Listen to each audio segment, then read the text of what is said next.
A live look at protests over the death of George Floyd in Washington tonight. Here to talk about that, as well as big news this week after the May jobs report was released, counselor to the president, Kellyanne Conway. Good evening, Kellyanne. I'm sure that you are very happy, very pleased about the positive jobs report. What does it portend for the viewers watching the show tonight? Janine, the Great American Comeback has already started. It's ahead of schedule. So obviously pre-pandemic, the Trump economy had lifted so many different boats. The deregulation, the tax cut, the energy dominance, and of course just the president's policies that allowed small businesses to form and to flourish, the average household income going up, the tax liability going down, more businesses and consumers saying they had confidence. Then we got hit with a global pandemic, which was obviously a health crisis and a financial crisis for our nation. But the same man who created the historic economy is creating the rebound of the historic economy. So the predictors and the economic forecasters, I think, are the same as the election forecasters. They just all say the same thing, not in agreement like bobblehead dolls, and then get it terribly wrong. They predicted a loss of 7.5 million jobs. We created 2.5 million. Janine, that is the strongest jobs report in history. You'd have to go back to September of 1983 to have the second highest jobs report ever. That was 1.1 million. Yesterday was 2.5 million. It also means that jobs in industries that were particularly hard hit by the pandemic, like leisure and travel, are coming back. Almost 50% of the jobs in this May report were in leisure and travel. That's great news. Construction is on the rise. Education and healthcare services on the rise.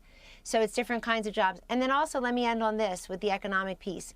Yesterday, the president took action to extend the time period by which small businesses could use the PPP.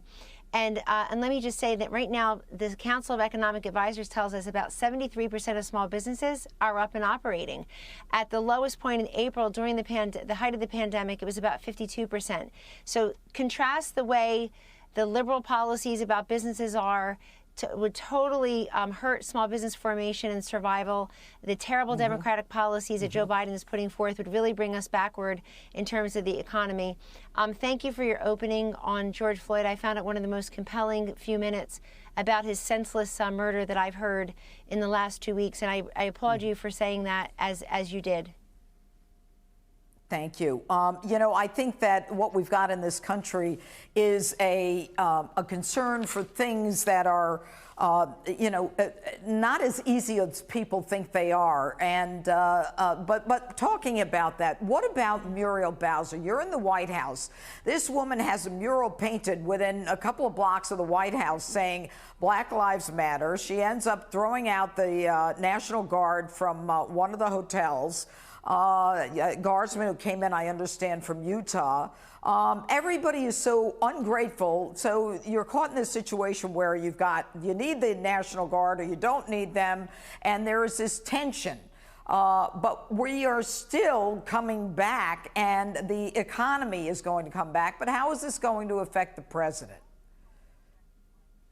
Well, the president has weighed in on that particular topic. I do think it's unfortunate when mayors and governors and the heads of territories, all of whom have been on call after call after call, particularly with the vice president, the leader of the task force, but also President Trump on a number of those calls. I've probably attended all but 3 or 4 or 5 of them. I was in there literally on the phone or in the room. And I can tell you that most of them are very grateful. They're saying, thank you for this. Here's what else we're seeing. And we've made all of our health experts and our economists available to each of them. And I'm glad that some people have found their voice. Look, I think there's great unrest in different parts of this country. And I believe, Janine, that we all want equality and justice for all. That's what our country is founded on. And we should each be fighting for that. Earlier in the week, violence broke out in our major cities. Everybody has seen the video footage. They shouldn't look away from that any more than they should look away the 8 minutes and 46 seconds of George Floyd's slow and senseless death. And why I'm saying that is because we do have to come together. The First Amendment doesn't protect violence, but I think that the response also, since people are now finding their voice on problems, I hope they'll continue to find their voice on homelessness and poverty and a lot of struggles that people are, hunger that people are feeling in these major cities as well.